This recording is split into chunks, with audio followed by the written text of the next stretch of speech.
भाविनी मिश्रा अपने चैनल में आप सभी का एक बार फिर से स्वागत करती हूँ। कैसे हैं आप लोग?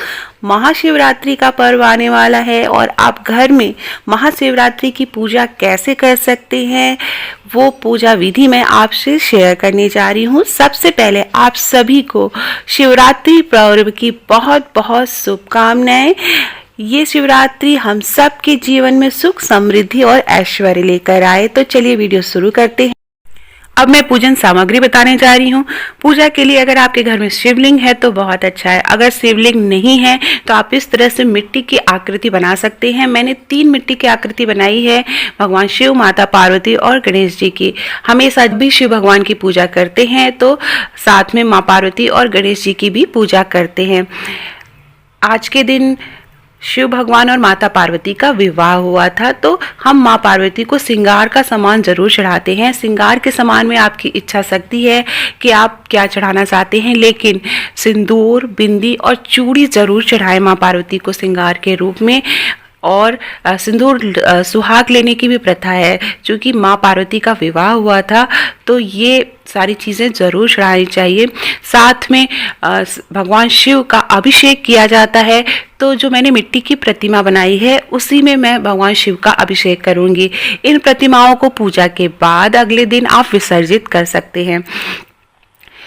अभिषेक करने के लिए हमें चाहिए जल ले सकते हैं या दूध ले सकते हैं। साथ में देसी घी चाहिए, देसी घी, शक्कर, दही, शहद। तो ये सारी चीज़ें जो है अभिषेक करने के लिए चाहिए। देखिए ये दूध है और चावल चाहिए अक्षत के रूप में। अष्टदल कमल स्थापित करेंगे, कलश स्थापित करेंगे तो उसके लिए चावल चाहिए, कपूर, शहद, रोरी। बहुत से लोग हल्दी चढ़ाते हैं लेकिन हल्दी शिव भगवान को नहीं चढ़ानी चाहिए, तो उसकी जगह आप विभूति चढ़ा सकते हैं। भगवान शिव को विभूति जरूर चढ़ानी चाहिए। ये देखिए ये भोलेनाथ को विभूति जरूर चढ़ाई जाती है। ऐसा माना जाता है भोलेनाथ पूरे शरीर में विभूति लगा के रखते हैं, तो पूजा के दिन इसे जरूर शामिल करें। कोई मीठी चीज़ अपने हाथों से अगर आप बना सकते हैं तो वो प्रसाद में भोग जरूर लगाएं। लाल रंग और सफ़ेद रंग का फूल जरूर शामिल करें। और पूजन सामग्री में शमी की पत्ती और धतूरा ये सब शामिल करें।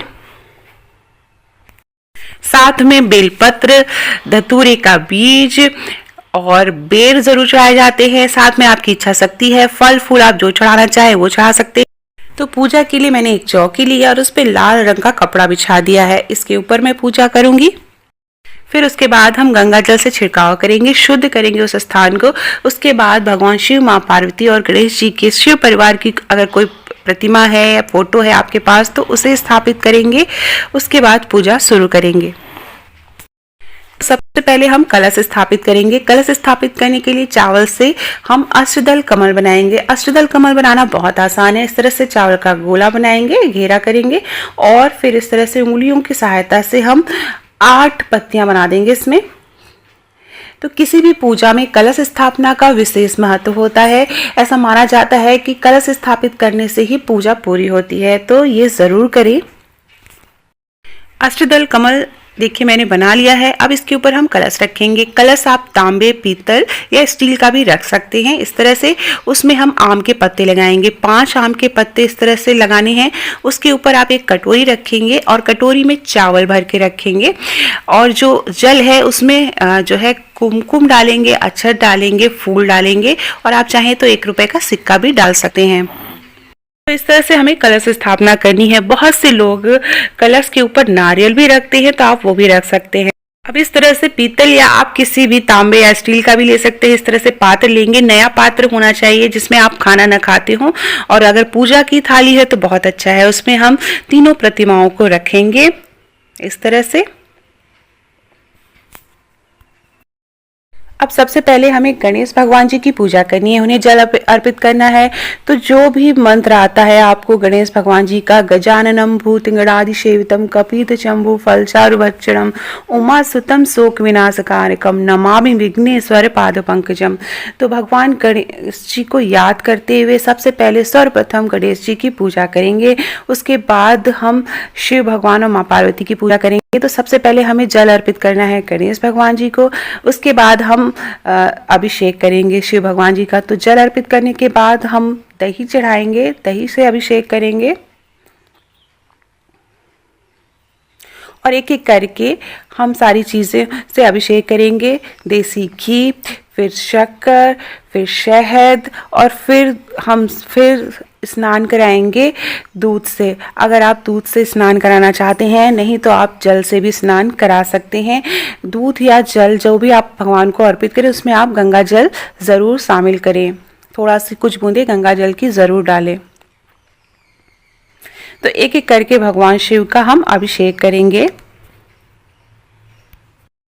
सच्चे मन से जब भी हम पूजा करते हैं तो हमारी प्रार्थना भगवान ज़रूर सुनते हैं।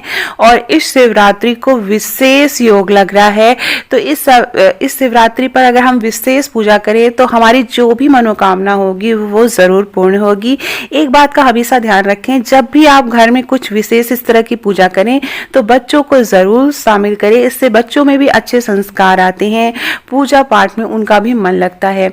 उसके बाद अभिषेक करेंगे, स्नान कराएंगे, दूध चढ़ाएंगे और फिर अंत में हम गंगा जल या जल अर्पित करेंगे भगवान को। अब उसके बाद हम कुमकुम लगाएंगे। भगवान गणेश को सबसे पहले कुमकुम लगाएंगे। उसके बाद जो हमने कलश स्थापित किए हैं वहां पे कुमकुम अक्षत चढ़ाएंगे। जो प्रतिमा हमारे सामने रखी है उनकी पूजा करेंगे।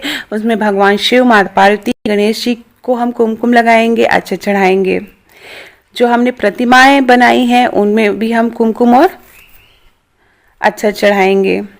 माँ पार्वती को कुमकुम की जगह सिंदूर चढ़ाना है, वो अभी हम बाद में करेंगे। तो इस तरह से जैसे आप पूजा करते हैं उसी तरह हम पूजा करेंगे। पूजा करते समय ओम नमः शिवाय, ओम गणेशाय नमः का उच्चारण जरूर करते रहें, मंत्रों का जाप करते रहें। भगवान शिव को विभूति जरूर चढ़ाएंगे। उसके बाद हम फूलमाला अर्पित करेंगे। माँ पार्वती को सिंदूर चढ़ाएंगे। सिंदूर आपको अच्छे से चढ़ाना है क्योंकि आप पूजा के बाद आपको सुहाग लेना है, तो चुटकी भर सिंदूर जरूर चढ़ाएंगे। भगवान गणेश को भी आप सिंदूर चढ़ाएंगे। माँ पार्वती को सिंदूर चढ़ाते समय आप 5 या 7 बार सिंदूर चढ़ाएं।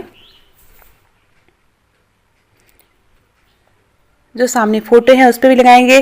कार्तिकेय भगवान जी की भी पूजा की जाती है, जैसा कि मैंने बताया शिव परिवार की पूजा की जाती है। भगवान गणेश को दुर्वा चढ़ाएंगे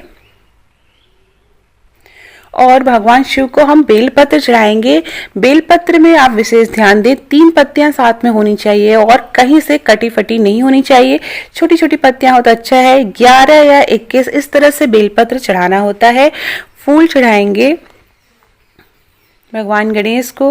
माँ पार्वती को लाल रंग का फूल चढ़ाएंगे। भगवान शिव को सफेद रंग का फूल चढ़ाएंगे। जो सामने प्रतिमा रखी है वहां पर फूल माला चढ़ाएंगे और जो हमने कलश स्थापित किया है उनकी भी पूजा करेंगे, वहां पे भी हम फूल चढ़ाएंगे। तो इस तरह से सब हमें अब फूल अर्पित करना है। उसके बाद भगवान शिव को धतूरा, समी की पत्ती और बेर, जो भी चीज़ें आप पूजा सामग्री आपको किसी भी फूल की दुकान पे मिल जाती है शिवरात्रि के दिन, तो आप वो सारी चीज़ें आप ज़रूर चढ़ाएं, पूजा में शामिल करें। धतूरे का बीज हमेशा खोल के चढ़ाना चाहिए। जितने भी आप बेलपत्र चढ़ाएं तो ओम नमः शिवाय का उच्चारण करते हुए चढ़ाएं। हो सके तो बेलपत्र में आप कुमकुम जरूर लगा के फिर चढ़ाएं। तो जैसा मैंने बताया बेलपत्र जो है वो ऑड संख्या में होना चाहिए, जैसे कि आप 11 या 21 बेलपत्र इस तरह से आप चढ़ा सकते हैं। तो भगवान शिव की पूजा में बेलपत्र का विशेष महत्व है। इस समय धतूरे के बीज मिलते हैं, धतूरा जरूर चढ़ाते हैं, धतूरे की पत्ती चढ़ाते हैं और जो भी फूल कनेर का फूल होता है वो चढ़ाते हैं। शमी की पत्ती चढ़ाएंगे। तो सच्चे मन से पूजा करनी है। इस दिन माँ पार्वती को साड़ी चढ़ाते हैं और वो फिर दान दे देते हैं। तो आप साड़ी नहीं चढ़ा सकते तो इस तरह से लाल रंग का वस्त्र आप भगवान को पहनाएंगे इस तरह से। इसके बाद माँ पार्वती को श्रृंगार का सामान चढ़ाना है। जैसा कि मैंने बताया आपकी इच्छा पे है। बिंदी, सिंदूर और चूड़ी जरूर चढ़ाएं। ये विशेष है, सुहाग का सामान है। बाकी आपकी इच्छा है, जो भी चीज़ें आप चढ़ाएं उसे आप बाद में किसी सुहागिन को या पंडिताइन को आप दान दे सकते हैं। इसके बाद जब पूजा हो जाए तो प्रसाद के रूप में एक बिंदी आप खुद लगाएं और चूड़ी यहाँ से सुहाग के रूप में ले सकते हैं। उसके बाद दीपक जलाएंगे, घी का दीपक जलाएंगे या आप तिल के तेल से भी दीपक जला सकते हैं। धूपबत्ती जलाएंगे, अगरबत्ती जलाएंगे और पूजा करेंगे। दीपक जलाने के बाद आपको जो भी पढ़ना है, जैसे चालीसा पढ़नी है, शिव चालीसा पढ़नी है, माँ पार्वती की पूजा करनी है, भजन कीर्तन करना है या कोई मंत्र आता है, कोई जाप करना है तो वो आप कर सकते हैं। उसके बाद आप आरती पढ़ेंगे। अगर आप शिवरात्रि का व्रत हैं तो शिवरात्रि व्रत कथा ज़रूर पढ़ें। तो शिवरात्रि की व्रत कथा है, माँ पार्वती और भगवान शिव की विवाह का प्रसंग है पूरी कथा में, तो आप वो ज़रूर पढ़ें या सुने। उसके बाद भोग लगाएंगे। भोग में कोई मीठी चीज़, फल फूल जो भी आप आपकी इच्छा शक्ति है वो अर्पित करेंगे। केला, सेब और कोई मीठा आप खीर बना सकते हैं या कोई भोग या प्रसाद या लड्डू, मिठाई जो भी आप बना सकते हैं वो आप अपने हाथों से बना के भगवान शिव, माँ पार्वती को ज़रूर अर्पित करें।